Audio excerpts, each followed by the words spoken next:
Hello, I'm Father Joe Roesch of the Marian Fathers of the Immaculate Conception. Thank you for joining us as we continue with our year-long journey reading the diary of St. Maria Faustina Kowalska from beginning to end. Today we take up from where we left off, beginning with diary entry number 257. Tomorrow I am to leave for Vilnius. Today I went to confession to Father Andrasz, this priest who is so filled with the Spirit of God, who untied my wings so that I could soar to the highest summits. He reassured me in everything and told me to believe in divine providence.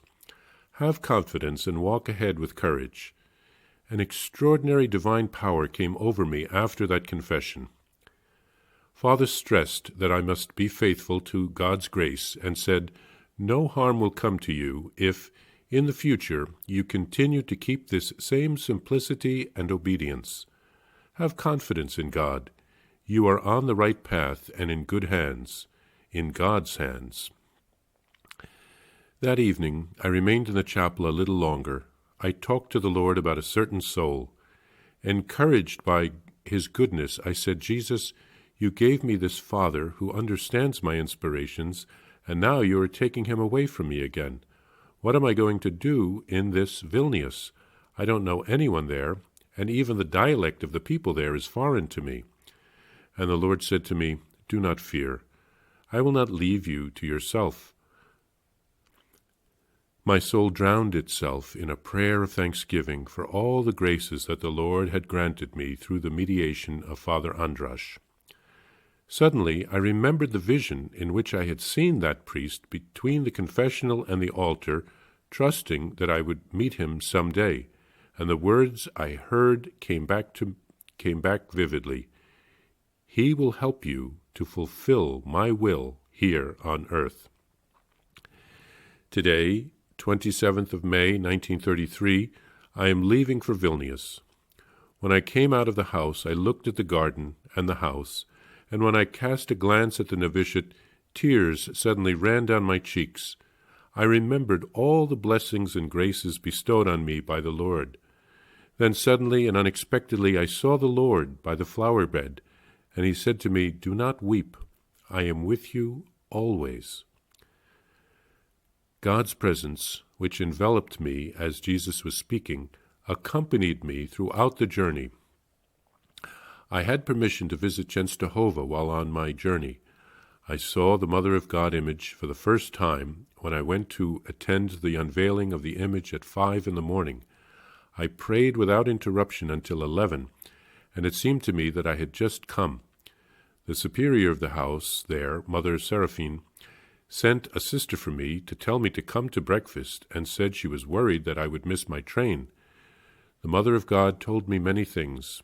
I entrusted my perpetual vows to her. I felt that I was her child and that she was my mother. She did not refuse any of my requests. I am already in Vilnius today. A few scattered tiny huts make up the convent. It seems a bit strange to me after the large buildings of Józefów. There are only 18 sisters here. The house is small, but the community life is more intimate. All the sisters received me very warmly, which was for me a great encouragement to endure the hardships that lay ahead. Sister Justine had even scrubbed the floor in anticipation of my arrival. When I went to benediction, Jesus enlightened me on how I was to conduct myself in respect to certain persons. I clung with all my might to the most sweet heart of Jesus, knowing how much I would be exposed to external distractions because of the work I would be doing here in the garden, where I necessarily would be in close contact with laypersons. As she prepares for her transfer to Vilnius, St. Faustina received reassurances from Father Andrasz, her holy confessor, who helped her so much. She worried about the future and what would happen in Vilnius, but Jesus reassures her. Jesus reminds her of a vision she already had of Father Sopoćko, and the words of Jesus come back to her. "He will help you to fulfill my will here on earth." Father Sopoćko, in fact, will continue her work even after her death. Jesus again reassures her before her departure as she thinks of all the graces she received in the novitiate house at the beginning of her religious life and before her final vows. On the way north to Vilnius, she is allowed to stop and pray at the shrine of Our Lady in Częstochowa, and she spends 6 hours before the miraculous image, praying to Mary, asking her assistance, and learning many things from her.